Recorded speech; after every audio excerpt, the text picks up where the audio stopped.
Mga balay imnanan sa syudad, isusi sa Cebu City Anti-Indecency Board kay giingong nagpasulod kini og mga minor de edad. Shokus order gi-issue sa usa ka bar kay nagpa-operate kini nga expired ang business permit. Ang detalye sa report ni Ray Pasaporte.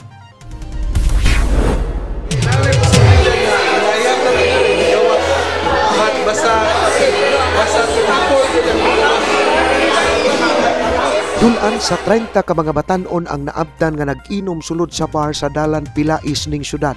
Atol sa joint inspection sa Cebu City Anti-Mendicancy Board, Office of the Building Official, Cebu City Transportation Office ug ang Women's and Children Protection Desk kun WCPD sa Cebu City Police Office niadtong Martes sa gabii, Oktubre 24 tuig 2023. Matod sa kaib, gumikan sa daghang nadawat nila nga mga reklamo nga dunay mga batan-on nga mag-inom sulod sa bars, hinungdan nakig-alayon sila sa kapulisan alang sa joint inspection nga pagahimuon.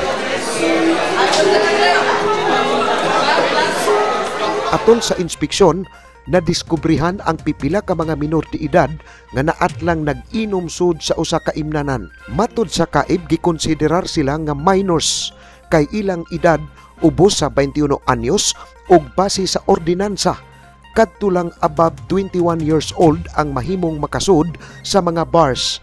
Base sa ihap, 20 ka mga batan-on ang gipangsita ni adtong tungura. Tabo ni ani sa balaod manggod dili ang minor nga niinom maoy ma-penalize. Okay. Ang i-penalize ang establishment nga naghatag sa drinks. So mao nang naa sa atong liquor licensing.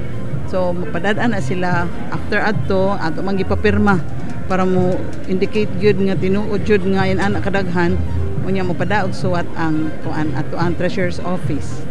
Mao'y padadaan sila o pilay ilahang penalty.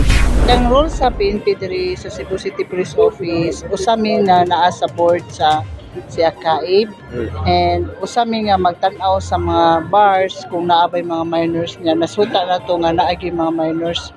So among gibuhat is amo silang istoryahan na dili mo pwede diri sa bar. Dili mo pwede diri sa bar. Kunya 21 down lang. So moto amo sang gi-reprimand. If the second time na mga pag-adto kung naalang gyapon sila, amo man tong gi kuan na ilahang mga pictures but amo ra siyang gi-post for confidentiality. Amo alang to siya nga i-keep para ma-consolidate na mo pila ka buok ang nakuha na mo sa usa ka bar nga mga minors. Sumala sa empleyado sa management sa maong bar, ang mga musod di mutugan sa tinuod nilang pangidaron. Apan ang bouncer diha sa ganghaan mao kini musita, hinungdan nga di kini sila makalusot. Sa susamang inspeksyon, ang PPLO miisyu og shokus order sa usa ka imnanan human nasuta nila nga dunay nahimong kalapasan ang tag-iya sa establishmento kay nagpadayon ang operate niini bisan expired na ang ilang business permit.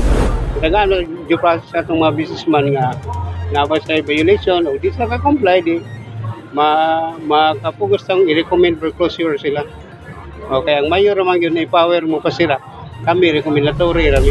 Tungod sa hitabo, plano sa PNP nga iduso pagbalik ang curfew hours dinhi sa syudad sa Sugbo gikan sa alas 10 sa gabi hangtod sa alas 5 sa buntag kay ilang nakita nga dako kinig matabang nga maminusan ang kagubot tali sa mga batan-on.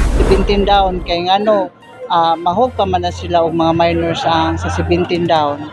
O kaya na ato yung kuanon para sa malisen pod ang uban nga mga cases nga violate abuse. So at least sa among nakita ganina sa usa ka bar medyo rigid jud kayo, daghan jud ka mga minors dito. So among kuanan ni sa amo ang board sa CAIB na saya maghatag sila ni Duking para sa sanction dito sa kabar.